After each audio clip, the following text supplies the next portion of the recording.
And hello everyone, welcome back to more Stellaris, here with the Vulcan Republic. So, also here we have Sir Noble with the Vespertilian Star Empire, and FoxMage with the Form Game and Toy Company. If you're... Doing a one system challenge. If you haven't been following us, be sure to catch up on everything on our YouTube at StructuralPotatoStudios there. So, It's all one word. Yep, all one word. If you look for it separately, you won't find it. So, anyways, let's see. So it is. What is it? So there's the Vespertilian Star Empire and their Federation versus me and my my mini vassals with the Flirt Game and Toy Company and the Killbred sequence mixed in. Also a Fallen Empire. Let's not forget them. So. Oh yeah, we also do have one other, or technically two of the Khanate states left. They won't last long. Yeah. Not with the way the over Dynasty Union has been gobbling them up. Anyways, I think we're ready to start whenever people would like. I'm ready whenever. I'm all good. Play. Special project actualized. Excuse me. Let's see. Research actualized.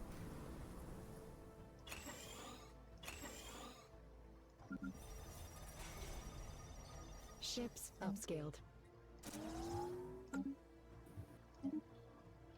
Alright, so we're into repeating research, so...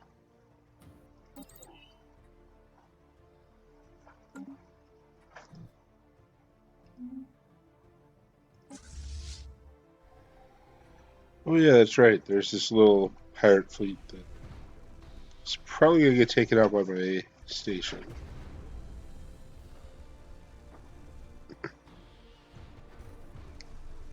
It is going to get taken up by my station.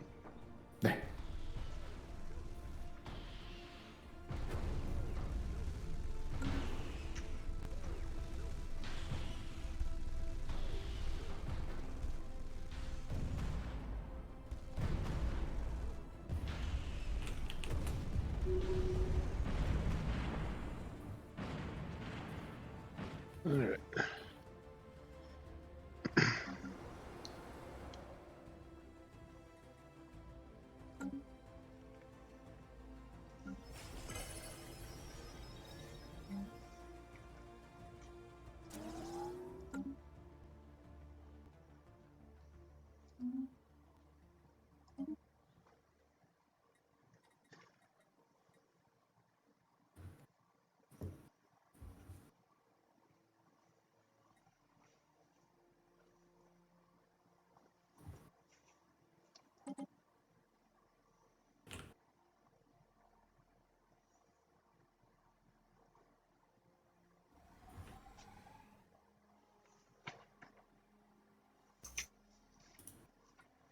Alright, let's see. Well,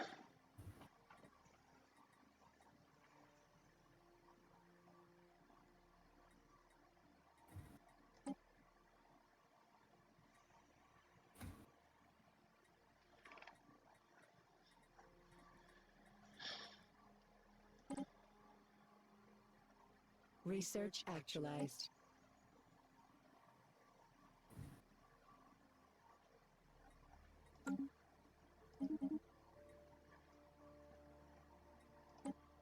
yeah, see, now my fleet shows up.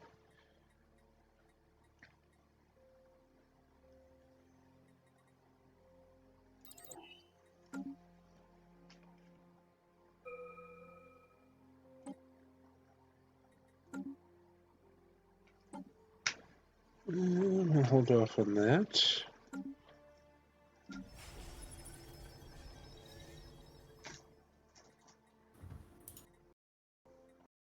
Ships upscaled.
Let's see, got our ancient drone void cloud sanctuary over here, which I'm so proud has actually survived this all.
Alright.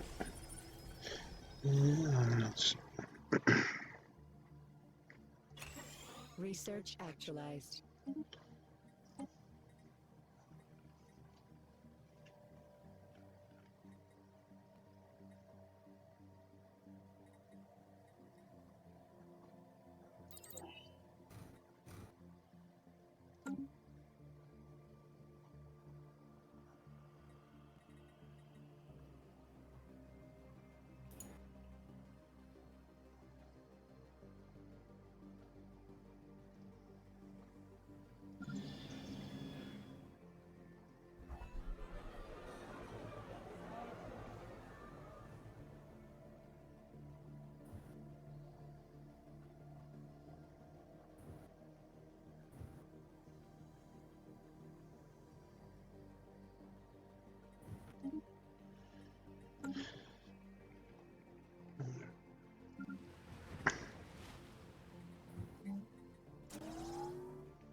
Research actualized.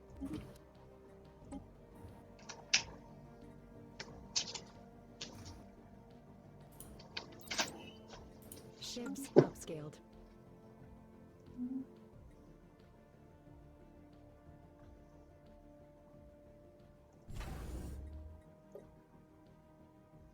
Did we crash? Oh, no, there it is. All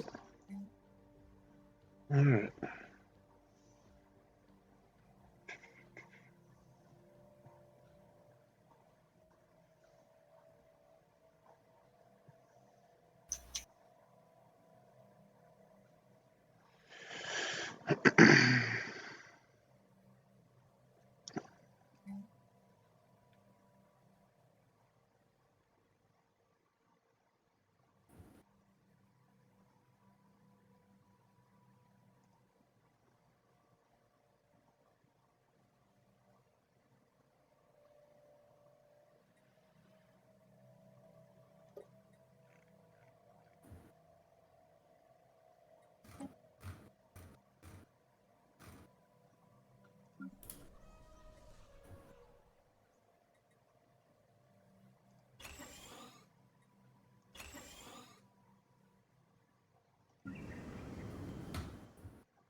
Research actualized.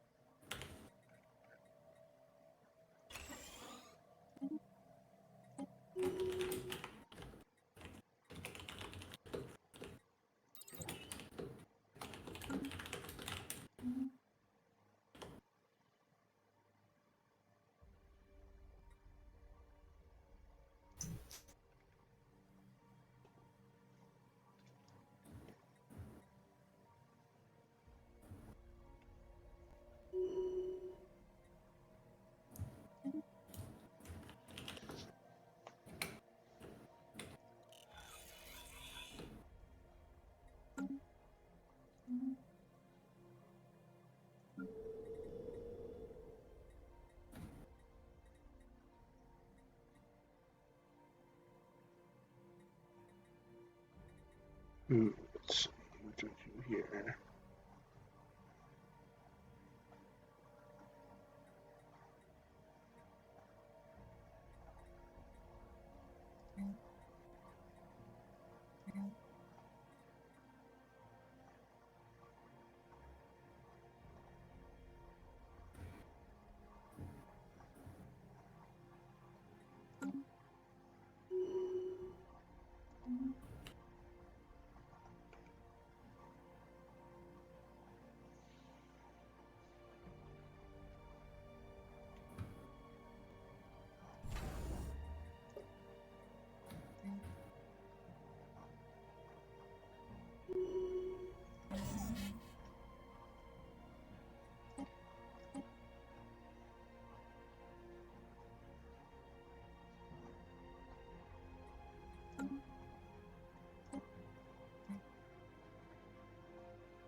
Oof.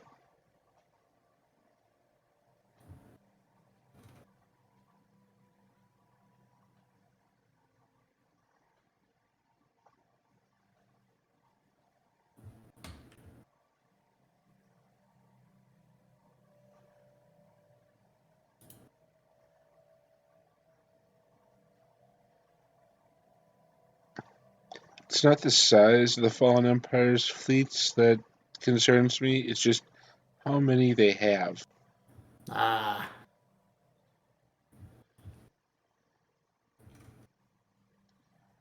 They get 4 130K fleets, like Yeah. just inside my border.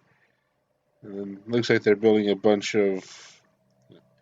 I don't see. There's 120, and then they got another 4, 5, and they got another half dozen, like 12 to 13 K fleets.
Research actualized.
crystal with Thomas Potter.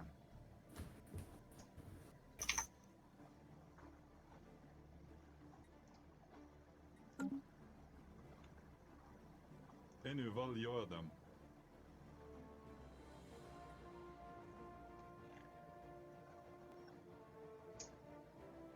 Research actualized.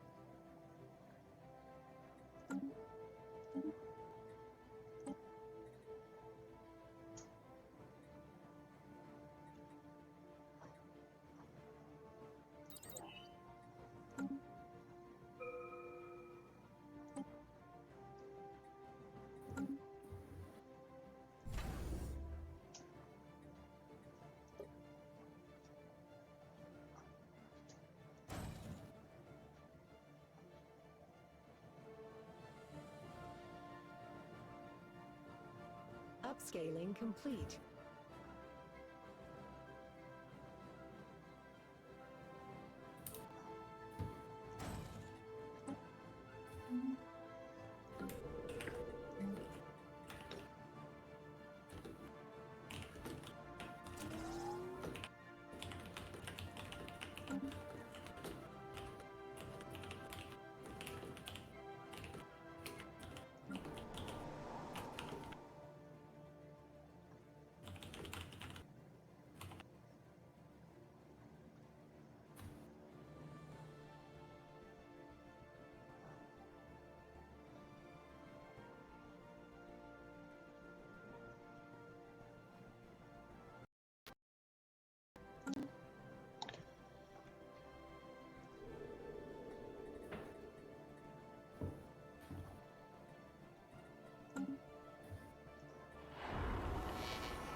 Ooh, mana decompressor.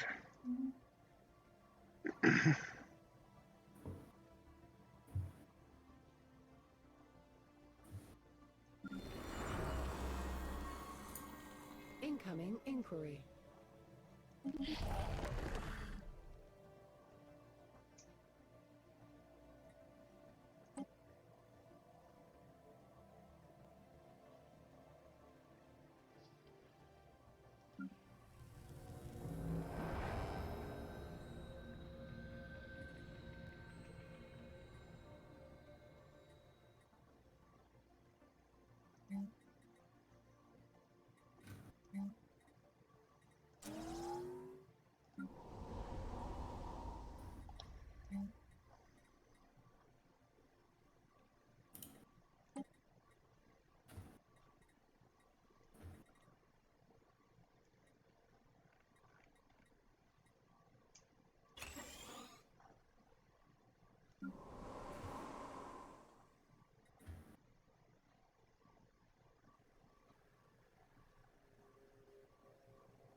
Research actualized.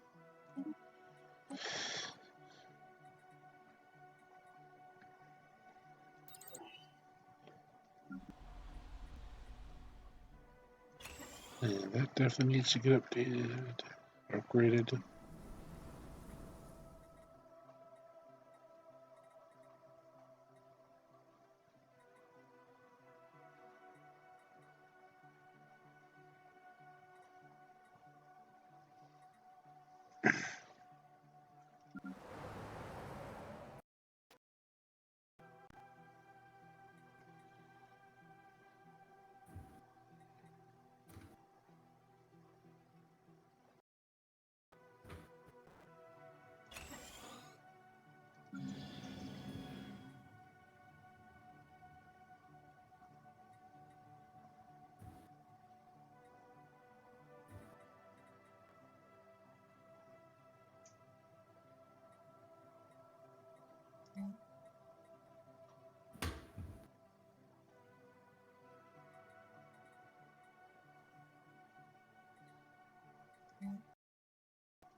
Research actualized.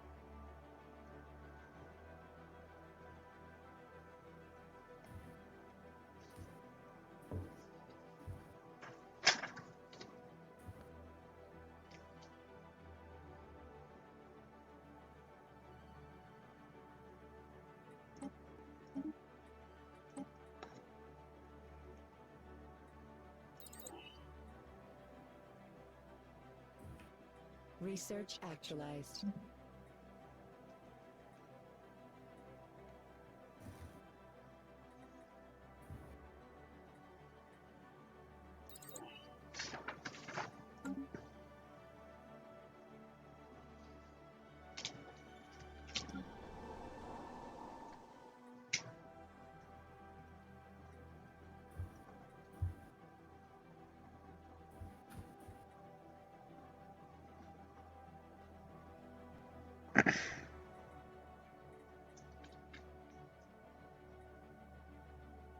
Well, so far nothing's exploded since today's update, so that's a good sign. Excellent. Yeah. Today's is a much smaller. Today's was a much smaller one than Friday's. Friday's was insane.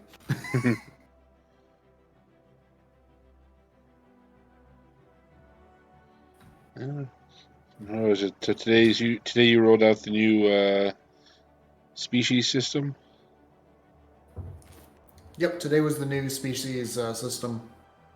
All right. So now you actually have have a little bit more creativity and control over your character's species, and B, it's not going to just be constantly flipping around as your character does stuff. Mm-hmm.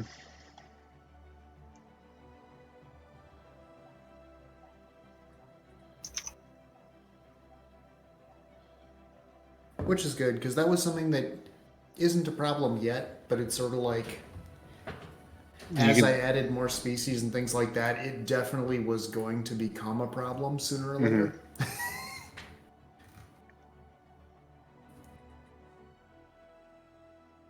Basically, we're in that phase of beta where I'm looking at all these systems I came up with way back in the beginning and going, oh, this is working really well, this is working really well, this is currently working, but it's never going to scale up to the sizes it needs to.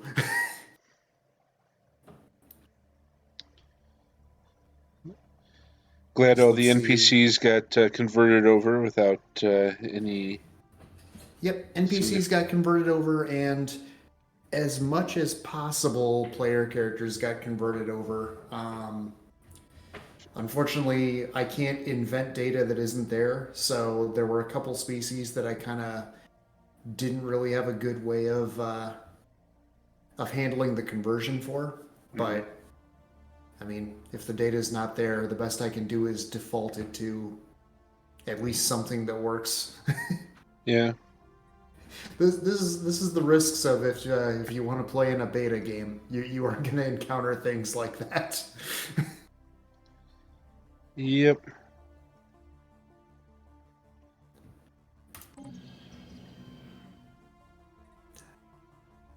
I need a way I could just like auto click when it says like, should I increase the or should I implement the increased benefits due to unemployment? Yes. I don't even read it anymore. I hear the sound, I see the picture. Okay, yes. It's like I'm literally burning consumer goods because I have nothing to do with them. So it's like, sure. We have no shortage of those.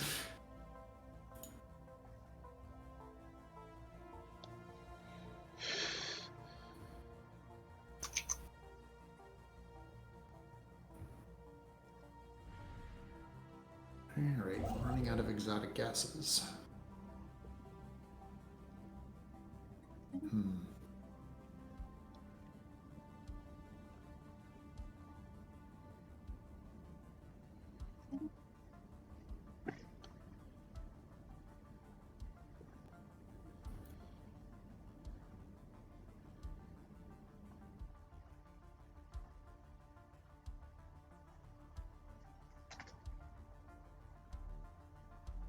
Also, I have figured out how to make refinery habitats.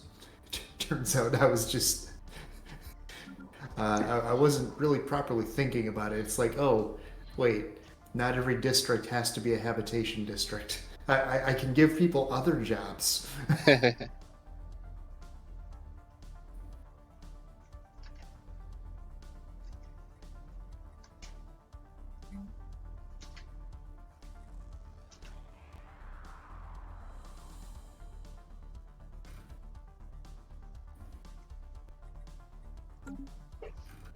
On that note, you're becoming a refinery station.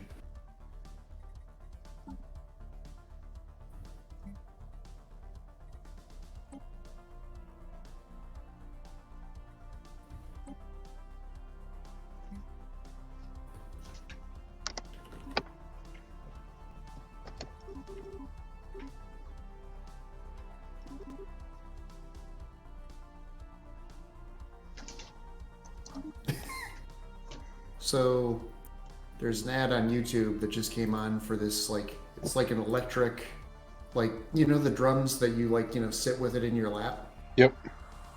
And you know, it's just basically the ad is just somebody just playing on it, like no speaking, anything like that. And it's like, wait a second, I know that's Song of Storms from Zelda.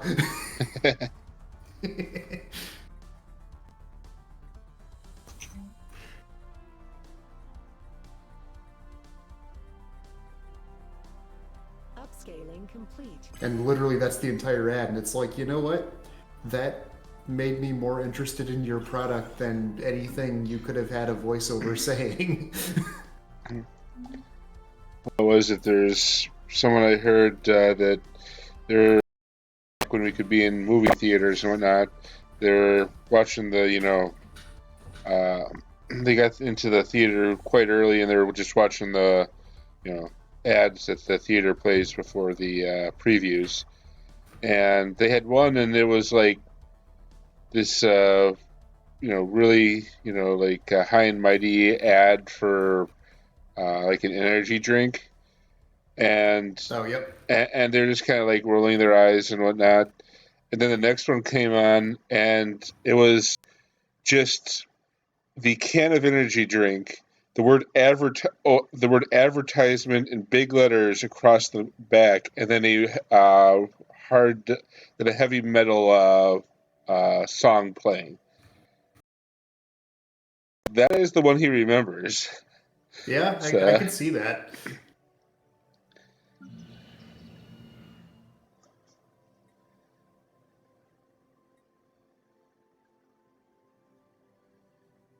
Well, I still remember that's like when I think it was when Iron Man 2 was coming out in theaters, and there was like the initial teaser for it that was just, it's literally just him flying in the suit with like the first, you know, couple of chords of the song Iron Man. It's like, you know what? That's all that needed to be. Nothing more was needed.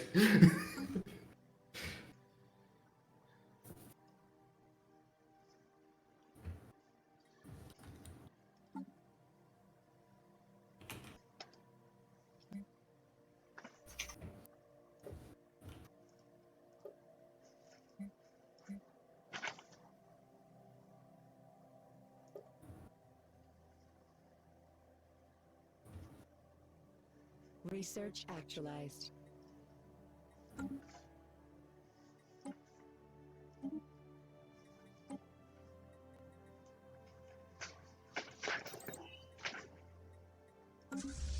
On that note, when did Family Jewels decide to grow a beard? Huh. Speaking of me just randomly watching YouTube or listening to like YouTube music.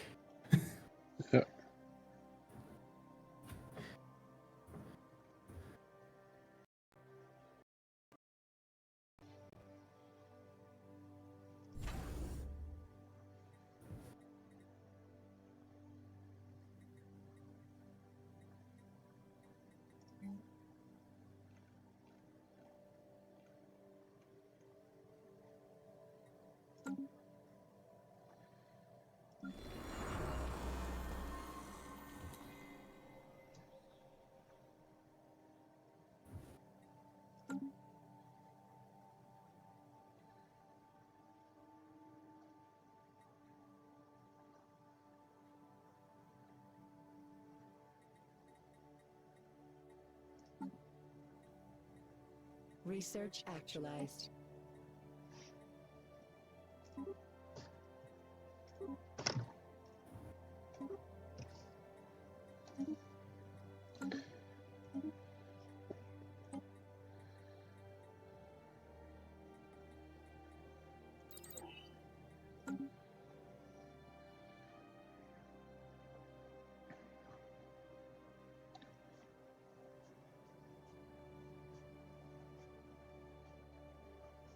Research actualized.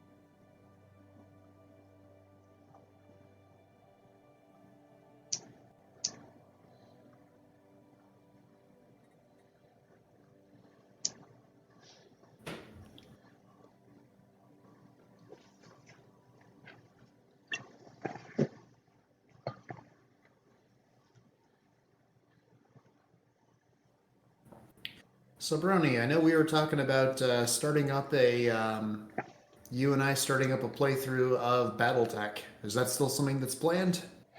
Something that's planned. I don't know when exactly. I don't know if can start that this week or not. So, work's kind of not been a big pain this week. Okay. So, I mean, my schedule is pretty much wide open for the time Yeah. being, at least. yeah, but I got it reinstalled, so definitely want to start that up here Sounds good. sooner rather than later. Is that something you think we'd stream on here, or do you think we would do that through the Structural Potato Studios YouTube? I'm not sure at this point, so if you're watching this and have an opinion, let us know. So,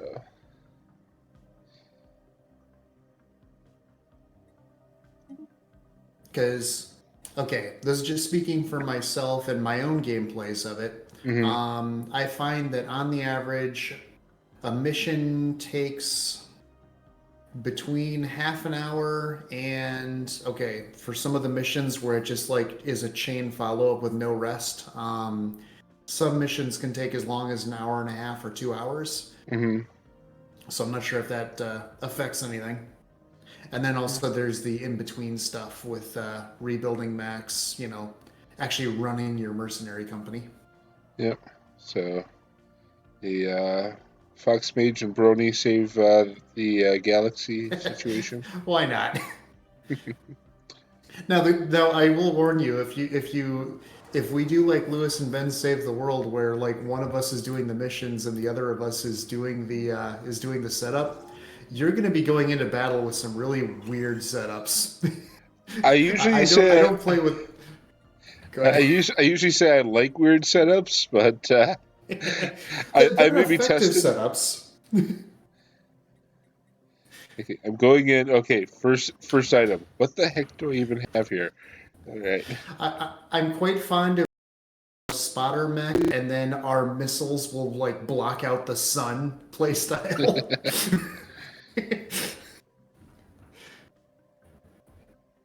Fair enough.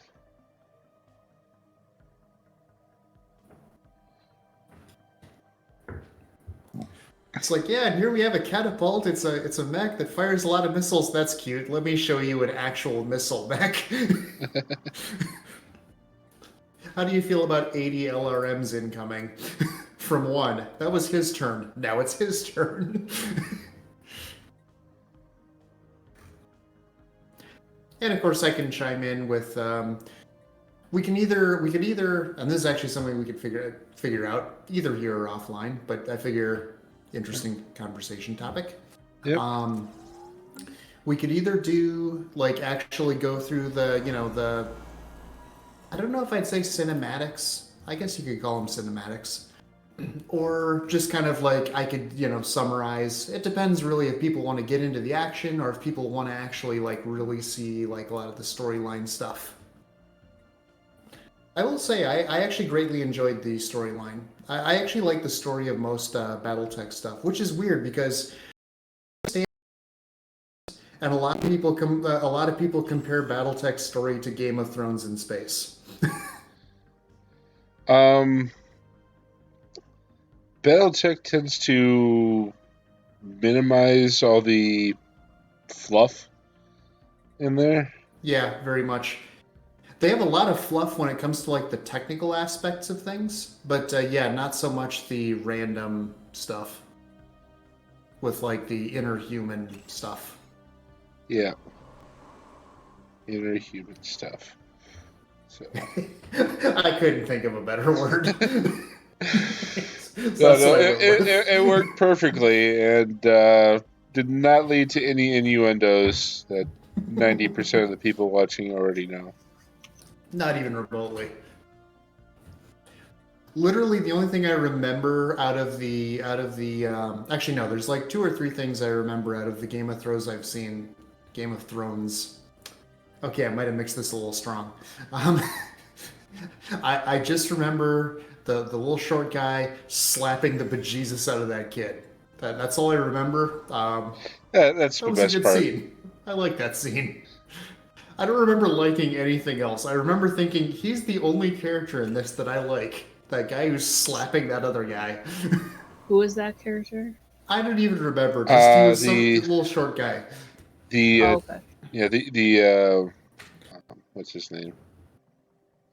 Lannister? Not Lannister, but yeah, I know who you're talking about. I know the actor. I just can't think of the. I just can't What's think his of the name? I character. forgot his real name. Because he was also in. He was also in Thor 2. Yeah. Because he played the dwarf. Yeah, I wasn't a big fan of Game of Thrones. I know it's horrible to say because everybody loves it. I didn't get the hoopla about it. I feel like Game of Thrones was kind of like the Big Bang Theory, and that it was something that was basically, hey gamers, you're nerds, you'll love this, and it's like, but I don't. I really don't. Well, I think if the direwolves didn't die, I think I might have been okay. I got really upset when I saw the direwolf die. Well, from what I understand, every other character died, so I feel being direwolves that can't handle. Fuck the humans. The direwolves, I'm okay seeing like blood and gore. I just can't. Yeah. Handle animals being hurt. Yep. Instant hysterics.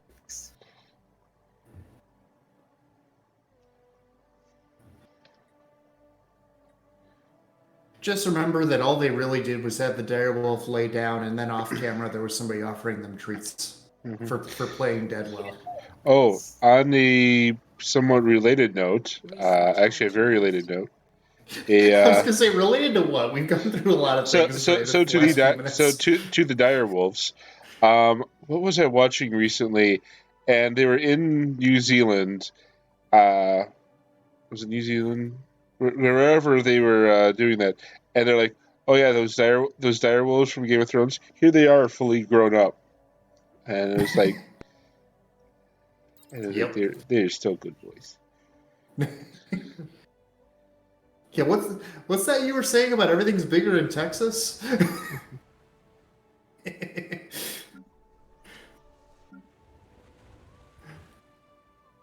I do want a Game of Thrones themed T-shirt that says "Mother of Cats." That's what I am. I think that was kind of my big thing with it, is that it's like, I mean, when I think like of other shows and stuff that I really love, it's sort of like, it's perfectly okay with me if I hate most of the characters in a show, but I have to find that like one or two characters that I can really get behind, and those characters have to get enough screen time that it's not like, oh, okay, so I love one of the side characters, but not somebody who's actually going to appear every episode. And the problem is that I just didn't get that with Game of Thrones, unfortunately. Though I've only seen one episode of it, so I guess in fairness, I should try the 3-episode rule. If I could get somebody to let me know what episodes the direwolves die, and I could just skip those episodes and be told what happens in those episodes, minus the direwolf parts, I feel like it. I feel like there are millions of people worldwide that you could specifically ask for Game of Thrones spoilers, and they could tell you down to the minute when it happens. There's a website that's something like, "Does the dog die?" They'll let you know in movies if the animal. Okay, yep. Mm-hmm. So I might do that and watch it. The funny thing is, like, the character I hated, everybody loved, and the character that everybody hated, I thought was hilarious. Like, I thought Joffrey was fucking hilarious. Horrible person, but wait, isn't he the guy that gets slapped by the guy that I like? Yes. Oh, okay. He's a little shit. I don't like him as a person. I just thought he was hilarious. You found him an entertaining character. He's an entertaining character, not a likable character. And I absolutely hated Ned. I could go on for hours about why I think Ned is not a good character. 1, he did kill the direwolf. 2, he killed the direwolf.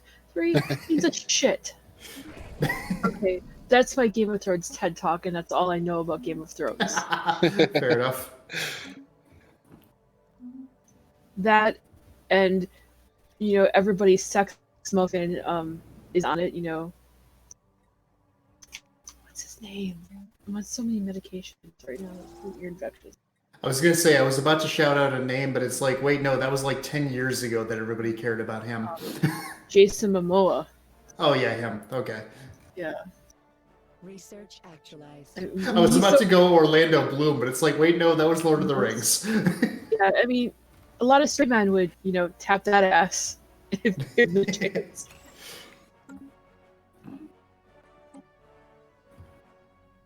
Well, that's okay. I was having a friend that, for those watching, we all play D&D. Okay, currently there's Discord involved due to distance and pandemic and all that fun stuff. But we all play D&D, and one of the people wants to run her own adventure. Because, we kind of trade off who is the game master for, like, different games and stuff. Yep. She wants to run a game, and she was talking about there's going to be a lot of gods in this game, and one of the examples she gave was Stan, the king of pumpkins. And I said, I already know what my character is going to be for this game. And I said, can I have a red and black striped horizontal shirt? And she says, why? Awesome. Well, she says, so what are you? It's like, well, because once of the one night out of the year, I'm going to go I'm going to go sit in the pumpkin patch and wait for it to arrive. And she says, what are you going to do the rest of the time? Oh, I'm going to just walk around probably with my blue security blanket. Awesome. And then there was this moment of silence where I think the aneurysm happened.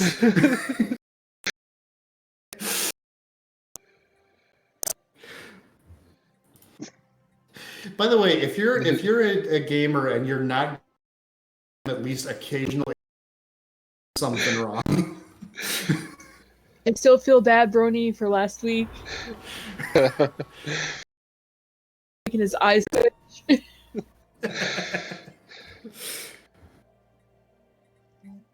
It's all right. I think you knew going to Falls and Penguins that it was going to happen. I mean, he's got to deal with my character. That's when he goes into full convulsions. I don't know that I could really talk about that character without violating TOS, so I'm going to choose not to. But my character is, yeah. It is themed after. Yeah.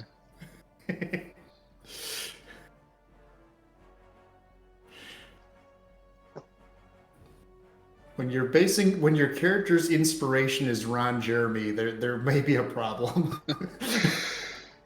I thought to myself before I put it down on the character sheet. Well, the GM allows you to continue with this. It is his own damn fault. I think I even told you that was what I was doing. I don't think we need to have the return of Bunbot. That is true. I think Kira and Tanuki need to experience that. Oh, definitely. Hear the sound. Remember last time, like when Bunbot came back after a couple weeks, like we could hear Bunbot coming, change in the air. Murder most follow. I have all these consumer goods. I feel like I need to invent a Santa Claus type flump character that just goes and spreads them throughout the galaxy. Like to all the good, other Empire children. And the bad other Empire children can get, War. Well, we have exotic gases. Actually, no, let's give them Zero. That can only be entertaining for the galaxy. Okay, now we may be responsible for creating the endgame crisis, but hear me out. We had nothing else to do with it.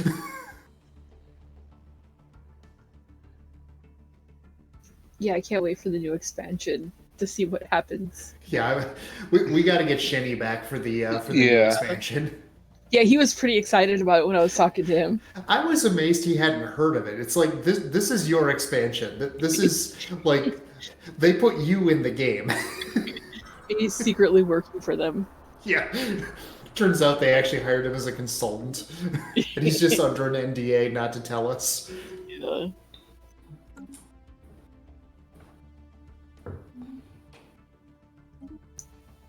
Actually, he and a couple of, let's see, what is it? He and one of his, well, our former coworker, his current coworker, they're actually working on their own game project right now. Oh, nice. I can't say anything about it, but I've seen some screenshots, and honestly, I really hope it goes somewhere because it looked quite good. Nice. I hadn't actually known, like, despite working with him for a couple of years, I hadn't actually known he was an artist. Shitty is? No, the other guy. Oh, the other guy. Okay. Yeah, we need to get Shitty in on a Tuesday night game again to shake Agreed. things up a bit. Yeah, things are kind of getting a little stagnant sometimes, it seems, with the Stellaris. I need something to shake me up and force me out of my niche. I think we should actually do a full evil game. We should. I actually really want to play my Kobold Bandit Kingdom. I want to play my Blood Court. I mean, they're not evil in the sense of, like, I'm still allowed to do diplomacy, but it's one of those things that's like, I feel like if the title of the game gives your empire is Bandit Kingdom, you're not the good guys. I'm thinking of the Time Bandits now. See, and I immediately went to Slayers. Which I don't think you've ever seen. Have you? Oh, next time you're up here. We're just gonna binge it. It's gonna be great.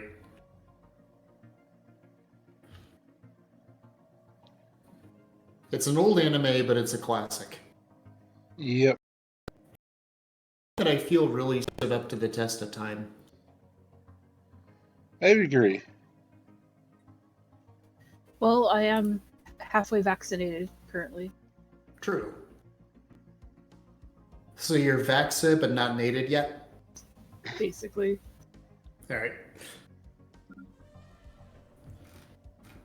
What? How are you not fully upgraded yet? Upgrade. Upgrade it once.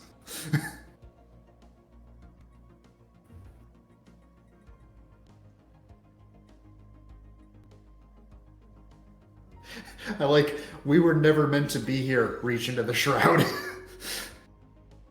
I'm going to communicate with the presence, because what's the worst that could happen? Oh. I could form a covenant with the instrument of desire. You know what, if there was ever any way I was going to doom my soul, this is how it would go. I mean, Kilbert sequence against the successor. I don't remember what this one does. I don't think this is one of the terrible ones, though. All right, we got a war between two NPCs. Research actualized.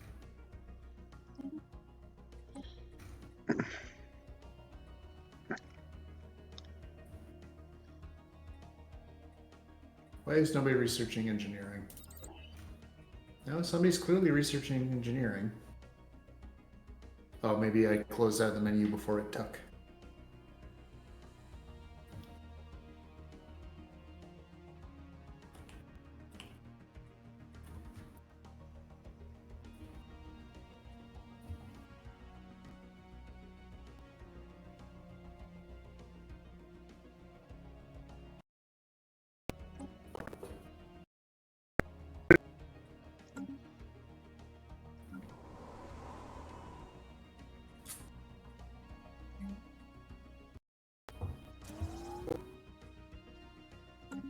I need to use it.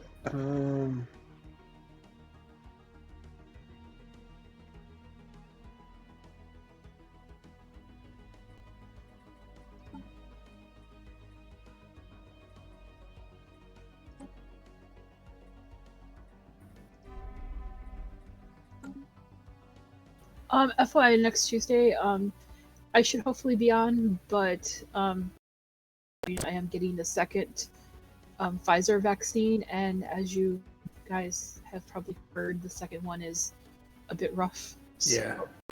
So, you guys know how I'm feeling. Fair enough. That's fair. So, Yeah, what is it? If you haven't had COVID, the second vaccine is the worst. If you have had it, the first tends to be the worst.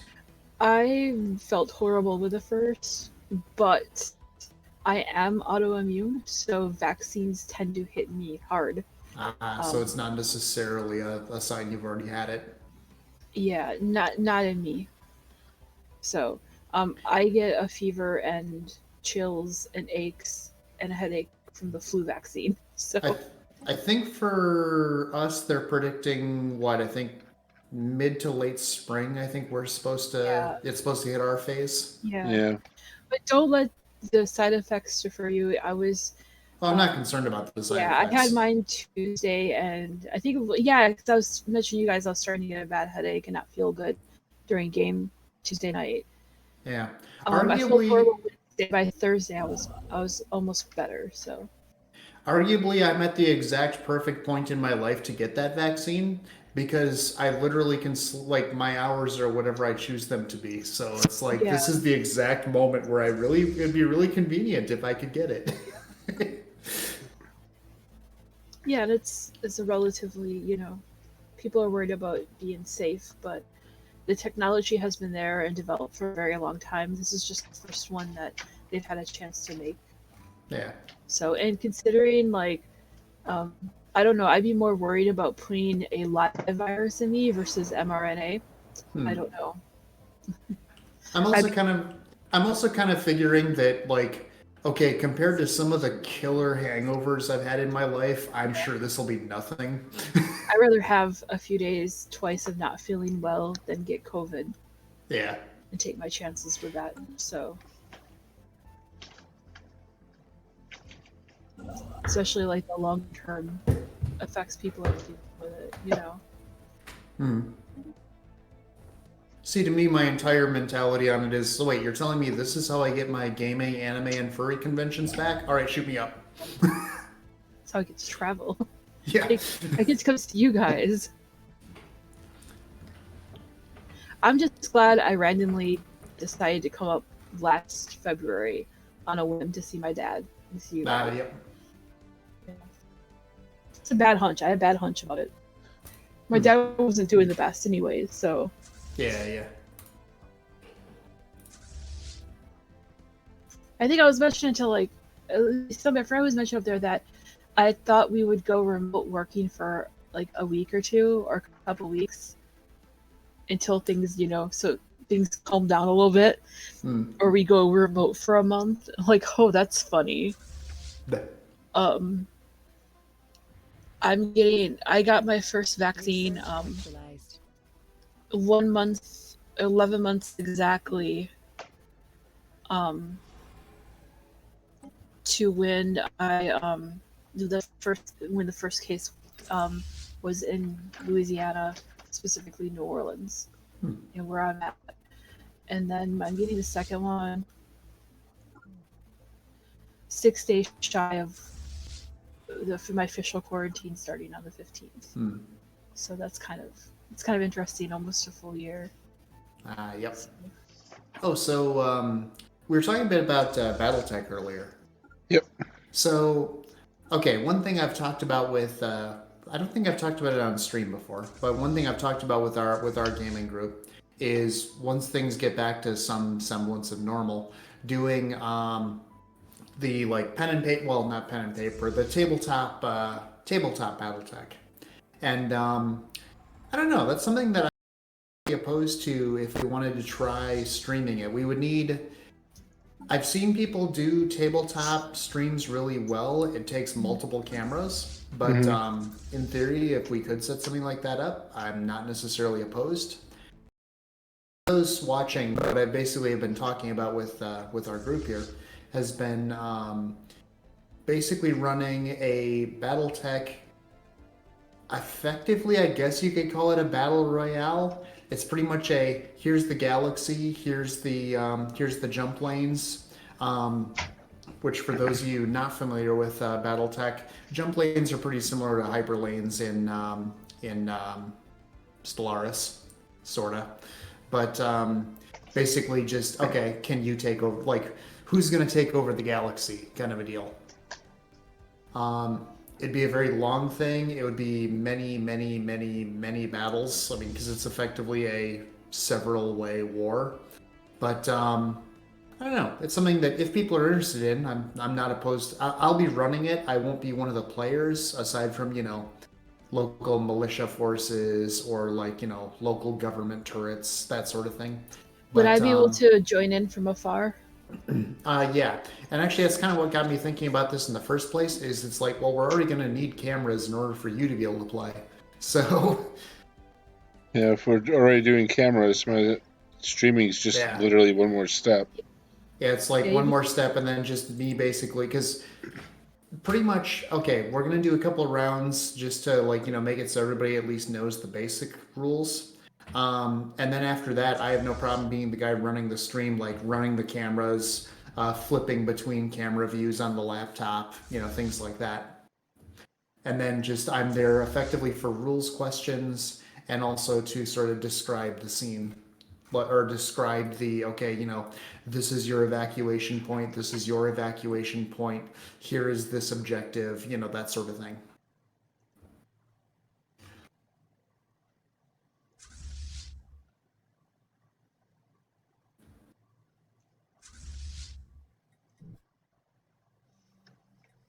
I got talking about BattleTech, and I stopped playing the game of Whack-A-Mole with my habitats.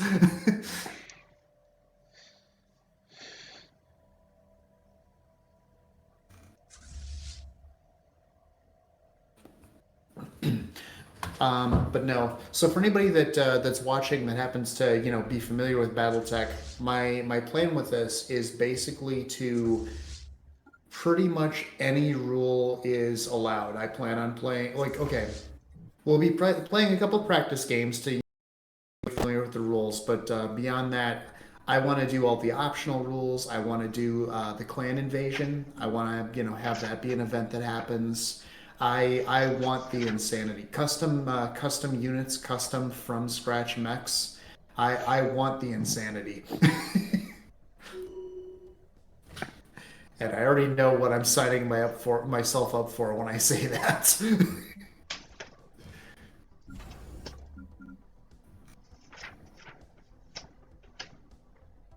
What's that? You want an arrow 4 artillery system on a medium mech? Absolutely. Sit down, grab a sheet of paper, let's work our way through this.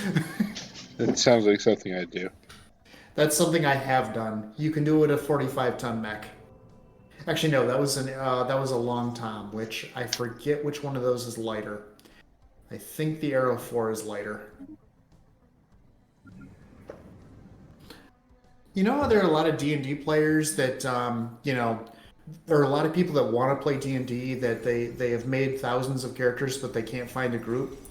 That was me for probably like 5 or 6 years with BattleTech. I just made mechs and other, like, vehicles and things like that. And I came up with my own backstories for, like, their manufacturing and things like that, and fun little mechanical quirks for them and stuff. But I just never had a group to play with for like 5 or 6 years. And then we played and it was house ruled to oblivion. Yeah. Yeah. Good times.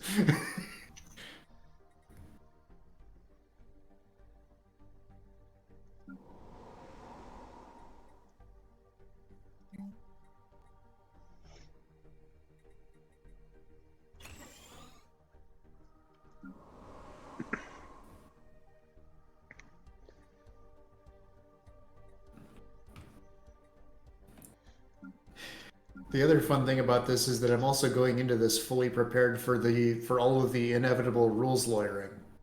Like, you know, naturally you're going against each other, so naturally there's going to be a huge amount of, wait, can I possibly do this and this and this? Okay, the rules let you do this and this.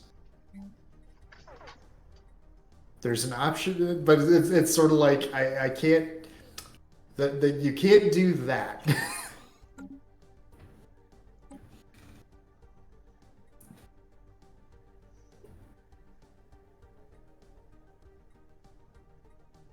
I'm debating whether to allow aeromechs. I hate them as a concept, but part of me wants to allow them if I am allowing everything.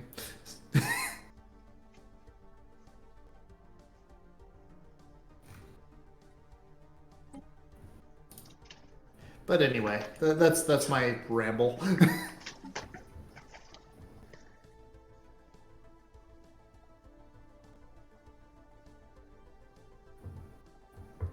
Let's see. So I have the Galactic Market. Research actualized. Special project actualized. So let's see. So I want to oppose transferring that. Actually, depending on how we do it, I might play, if we actually do have the clan invasion take place as an event, I might play one of the clans. Okay. Probably Smoke Jaguar, since they were the first ones to invade. They were kind of the vanguard. Even though they're not my favorite.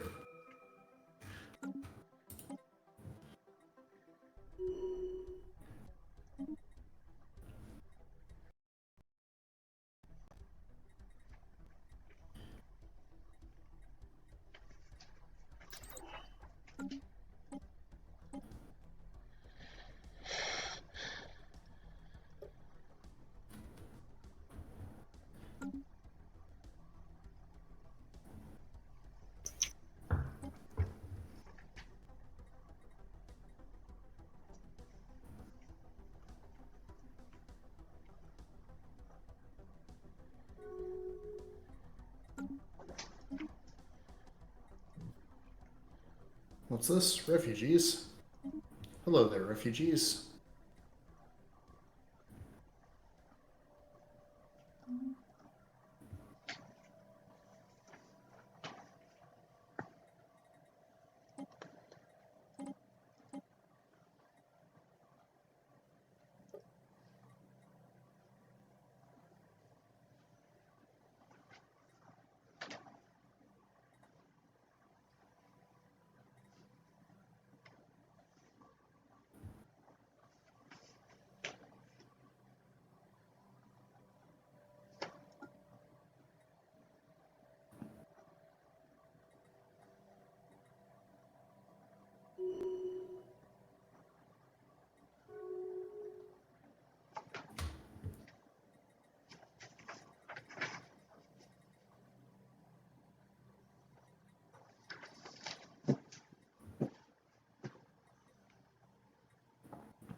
Okay, so a lesson that I've learned about single system challenge.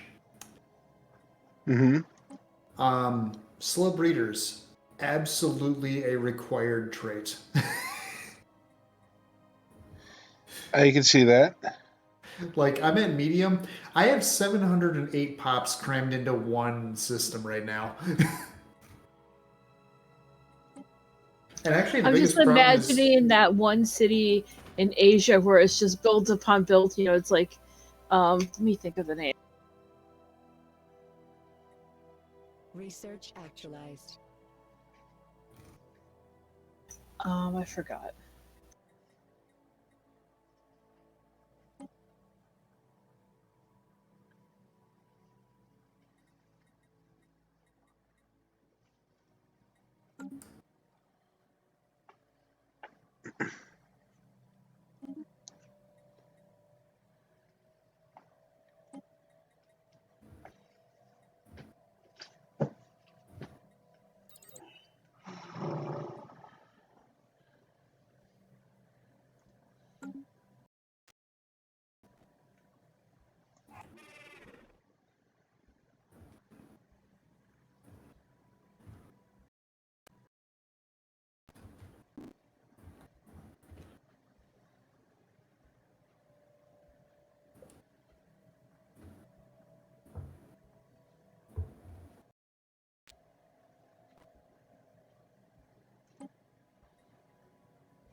Research actualized.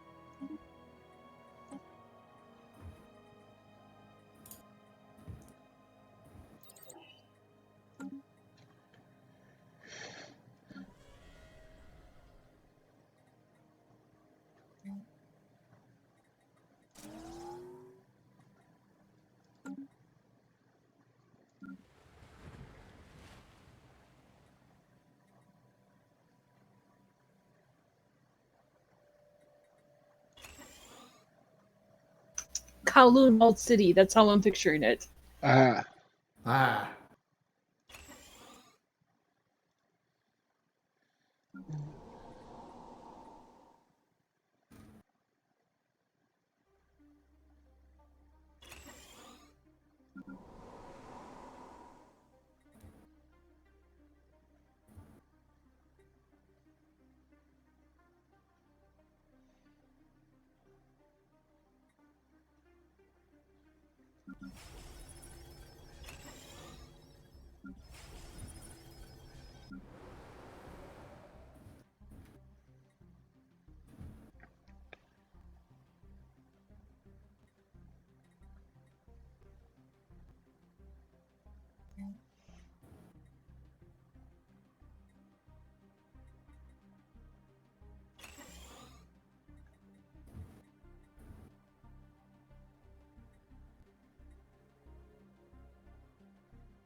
Oh, perfect.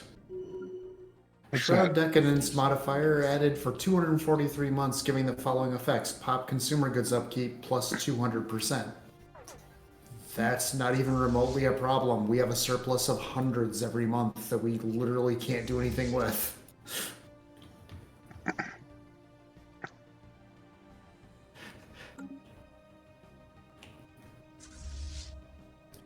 And I haven't even fully geared up our arcology yet.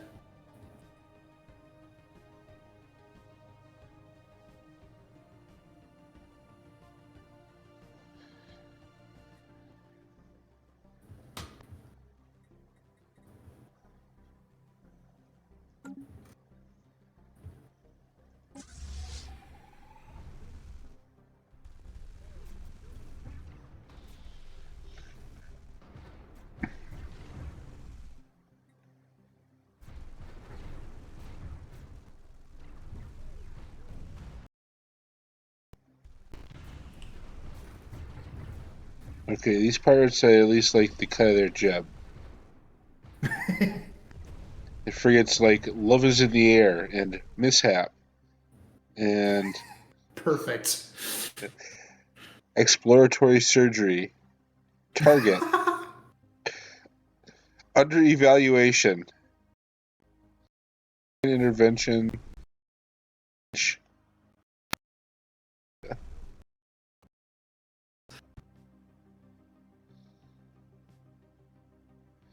Illegal Repercussions.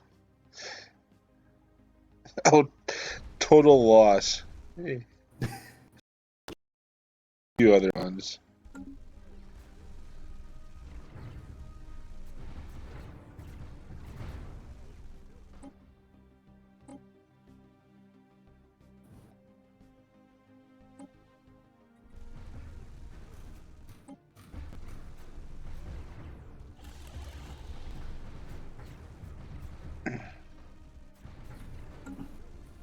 Mining platform lost.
Okay. Souls has completed the classes project. Might want to send somebody over there. So we cool or? Oh, that one, huh?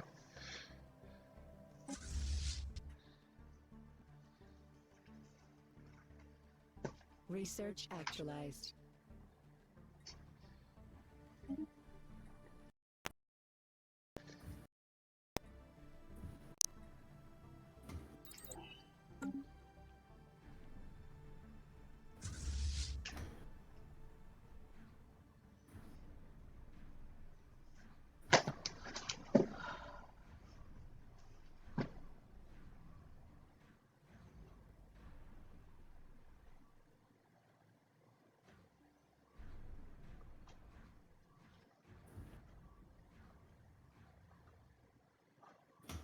Competitive station engaged.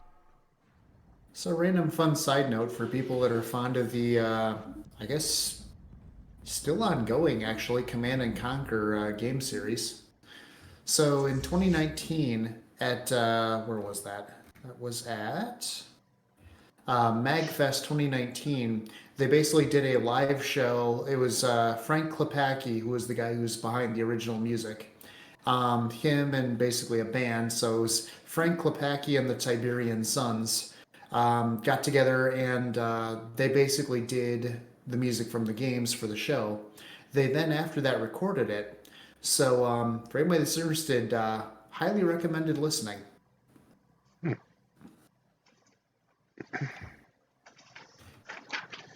Very cool. It's not often that you hear a, like, you know, decades later remake of a song by the same guy that originally composed it.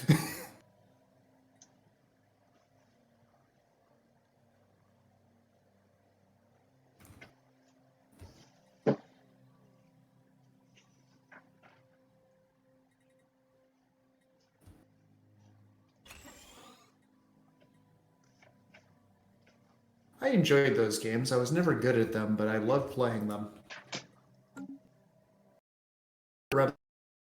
The main Command and Conquer series. The only reason I got as far in the original game as I did was because I discovered. So way back before GameFAQs, way back before, you know, any, like, you know, of this stuff was just, you could look it up online. I discovered the sandbag exploit in the first game, where the AI considered sandbags neutral objects and wouldn't destroy them. That's the only reason I got as far in the first game as I did. I actually kind of want to go back and try them again now because I'm way better at video games than I was back when I was, like, you know, 10.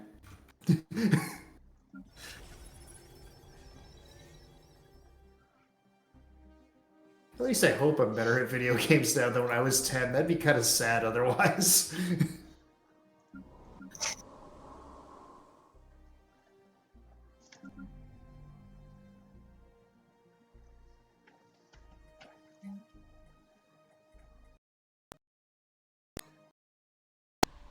Hopefully, at least better at like the strategy aspects of it. Yeah, probably. Maybe. I kind of get the I was saying that I could see myself not having quite as good of a reaction time. reaction time now is probably at least as good as it was then. Believe it or not. But the big thing would be I'm also more willing to bash myself against a wall now than I was then. Like, then I would get frustrated if, like, on the second or third try, I couldn't figure it out. I'm willing to just sit and stare at a puzzle for like 3 hours to figure it out.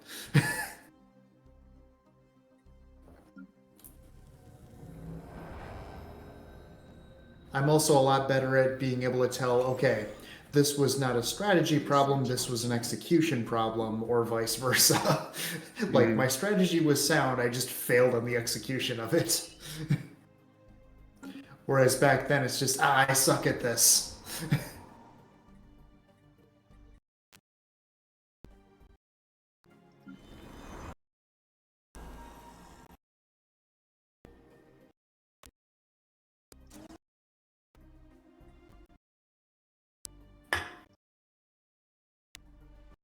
But yeah, that's a game series that I know the story is kind of hokey and, just kind of, sci-fi tropes and stuff. But, I liked it.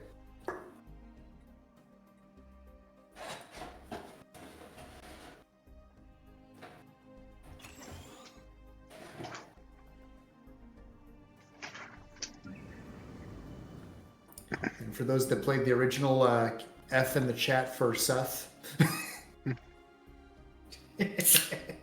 I'm doing the forum modules for the Interstellar Assembly, and it says embassies and conference calls. What is that? Embassies and conference calls for the section of the Interstellar Assembly I'm doing. Nice. Synergy. Commands with synergization. Making words. Synergization. My rum shall not take my words from me. Your rum disagrees. Bacardi bad, I thought we had something.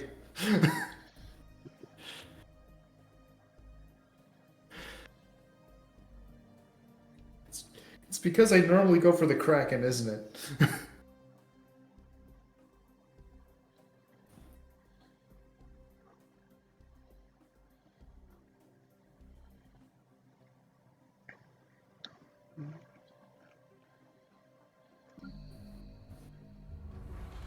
Oh.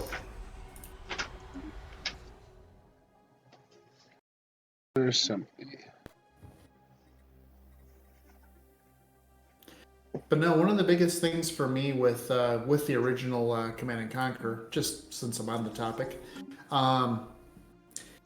because I played quite a few games in that genre, like at the time, and the problem is that a large number of those games, the AI just actively cheated.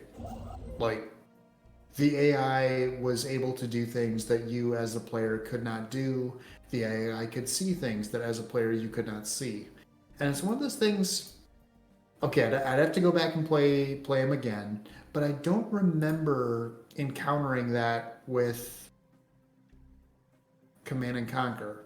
I know Warcraft was pretty bad about, like, the first Warcraft game was really bad about that.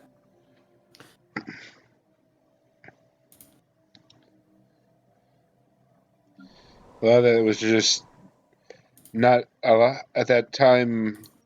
Developers didn't know how to set difficulties, or set AI strategies. So the solution to difficulty curve is just give them more stuff. Well, that's actually kind of the same way Stellaris does it. Like, the AI actually doesn't play any differently depending on what difficulty you're playing at. Just what is it? Below, I think Captain is the default difficulty. Below Captain, you as a player get a buff, and the AI get a penalty toward resource production. Mm-hmm. And then above Captain, it's the opposite. But a lot of times back then, I know it was done partly. I think it was partly. I mean, okay. I'm sure it was partly due to just not knowing how to, properly write AI in multiple difficulties and things like that. Did we freeze? Okay, there we go.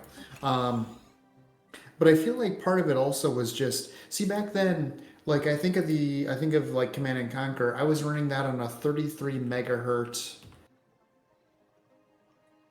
Was that a Pentium? No, that would have been like a 486. I was running it on one of those, and it's like that machine had to be able to run the game and run the AI. And good AI actually does take a lot of processor cycles to run. Ask anybody who's ever tried their hand at writing a chess engine. Mm-hmm. Believe me, it's true. So I think it's also partially that.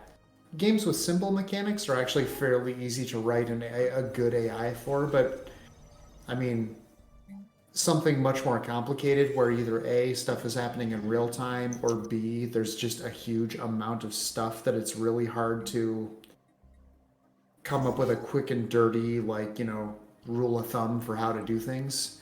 Like, well, Stellaris, good example. I wouldn't want to try to write an AI for Stellaris. So I don't fault them for the way they do it. Do the League of Legends just throw a bunch of different AIs, and then see how they work, and then put them into various difficulty settings. Yeah. League of Legends, I will take a little bit of issue with their AI though, because their AI really prepare you even remotely for playing against human opponents. Now I know human opponents always going to be more creative and surprise you a lot more, but it's like the AI in League of Legends won't jungle ever. Mm-hmm. So it's like if you're a top laner, that basically trains you to go solo against two people. If you're a jungler, it trains you for an empty jungle, and it's like this actively hurts you as a player. Man, that's something we haven't played in. Oh man, it's probably been a year since I've played League. Yeah.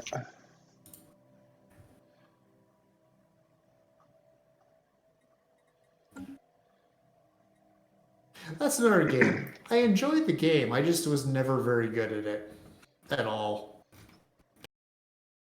Yeah.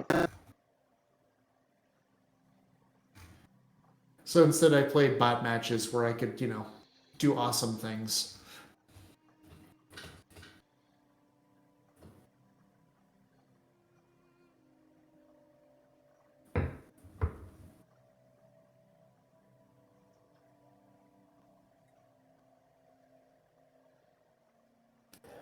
Now, BattleTech, on the other hand, I've got all the pro strats for that.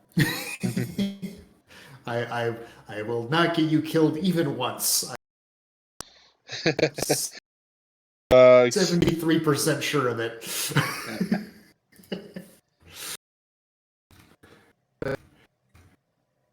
Oh crap, did I actually forget to put LRM ammo on that thing? Oh, what's the melee on that Locust? Oh. Okay, now I have 2 spotters. Okay.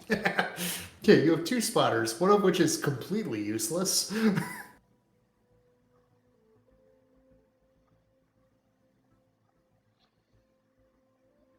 But no, when things are more stable, like, for me, I really want to pick up the XCOM game series.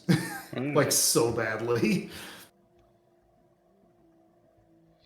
It was a series of games I knew basically nothing about, but like now that I've watched a playthrough of it, it's like I really want these.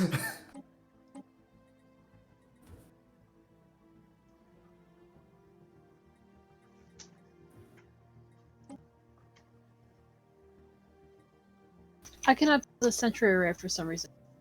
What's that? I can't build a sentry array for some reason. Didn't you already build one? Oh wait, You already built one. Where is that? Yeah, I run into that problem a lot when I'm building normally. It's like in my sprawling empire, where is this? Where is it at? I don't see it. It says try the what's this? No, that's your matter decompressor. I found it. Okay. It was hiding, sorry.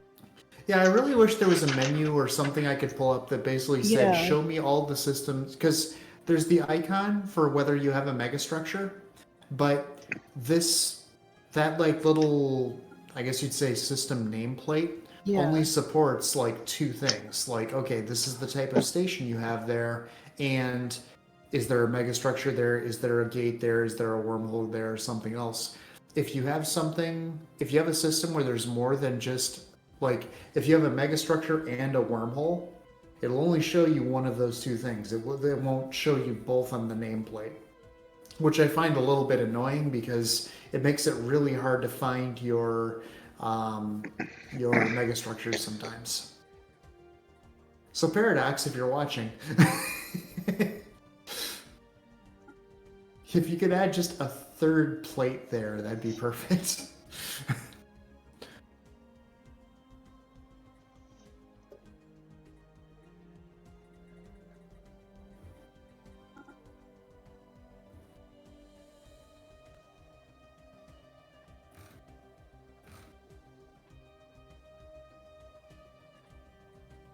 Colonial enterprise established.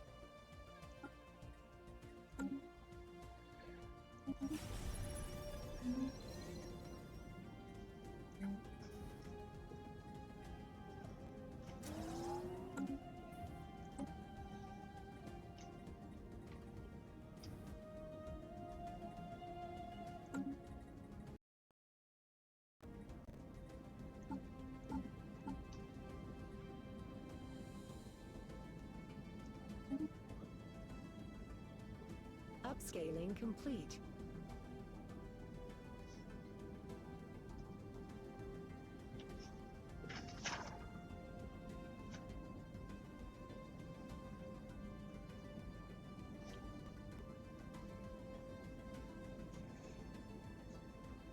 What's this? Nah, I don't want to be in your federation. Thanks for the offer, but no thanks.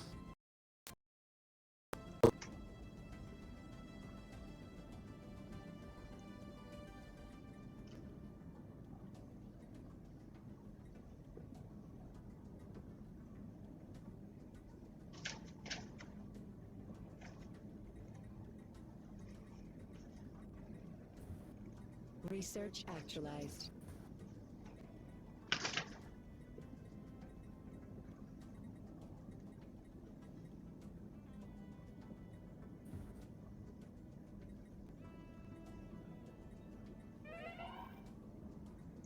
Hmm.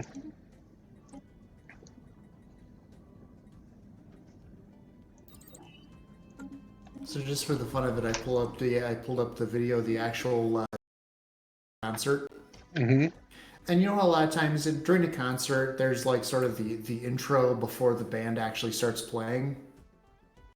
It's literally the installation screen from the original Command and Conquer, like going through the full installation, like progress bars and all the stuff that, because it was a very, they tried to pull you into the game with the installation screen, which is something that games actually, which is kind of a shame.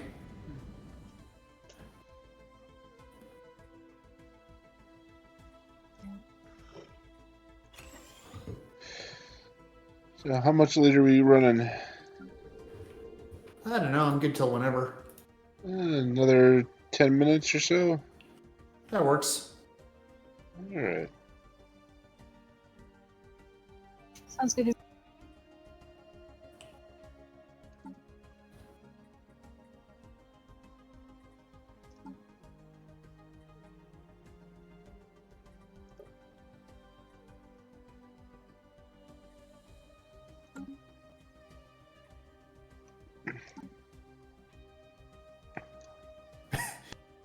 Guitarist also has a GoPro mounted directly on his guitar. Huh. Huh. Which is a brilliant idea that I had just never seen anybody do.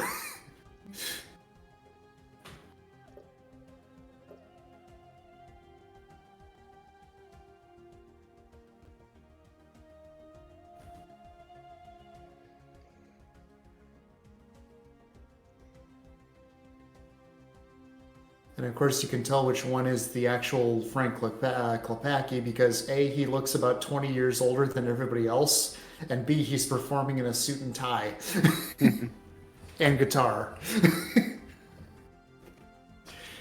But anyway, that's just an entertaining thing.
The shroud just gave me a 30% boost to my diplomatic weight. Wow. I am now 77,000 diplomatic weight. I'm 25,000 above second place. Oh wait, no, that's not true. I wasn't looking at the people opposing this thing. Okay, that brings me up to second place. Wait, no? Yeah, that brings me up to second place. Sir Noble, yours and my color scheme being similar are confusing me. It has nothing to do with the rum, I assure you.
Also, as a random side note, I really want his guitar.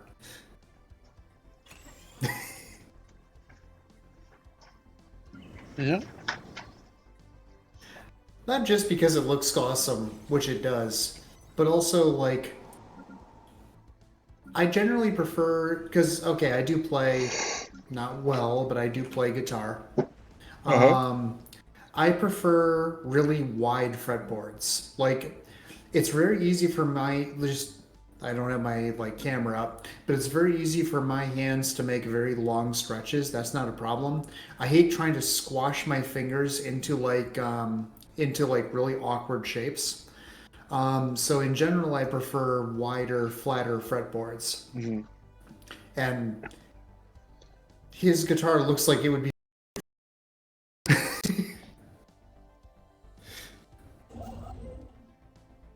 That's just my own random side thought here.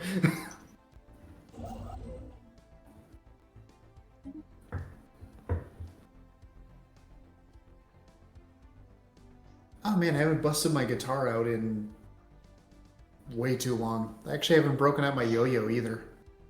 Those are two things that I should do more often.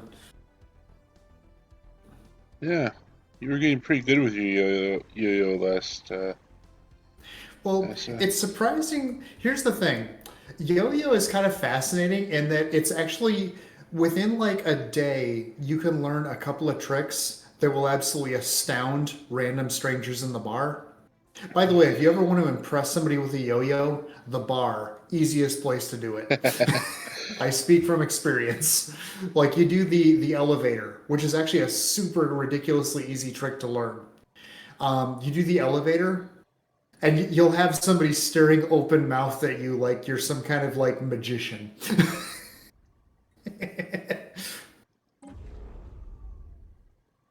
Then I did the brain twister, and I just like blew the guy's mind, I think. Especially because what I do when I do the brain twister is I do kind of a variant of it where instead of flipping the yo-yo back and then recovering it, I actually throw the yo-yo out and then pull back to recover, which I think is just kind of a fun flourish. But I don't know, I guess it does look a little bit fancier. Maybe at some point we should actually do a yo-yo video. Yeah. I'm not opposed. I mean, I need to shake off a bunch of rust, but I'm not opposed. I'll bust out the sage. I'm not to the point with my two oracles yet where I'm not to the point where I'm ready for those to come out. Like, I'm ready to do anything on camera for those yet. But I can do some basic 1A tricks. Okay.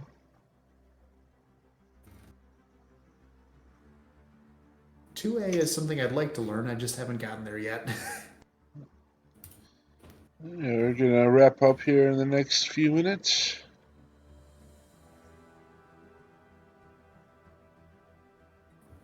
Oh God, everything's on fire.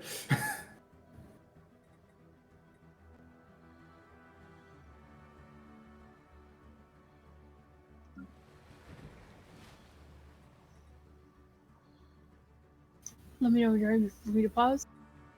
I'm ready whenever. I'm good whenever.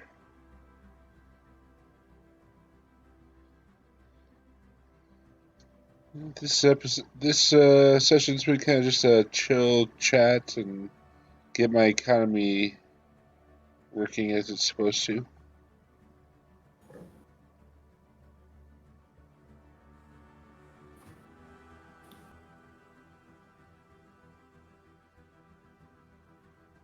Okay, we're all safe. All right, excellent. So, well, once again, thank you everyone for watching. And if you want to catch up on the series, again, YouTube, StructuralPotatoStudios, all one word. And we'll see you then. Bye! See ya.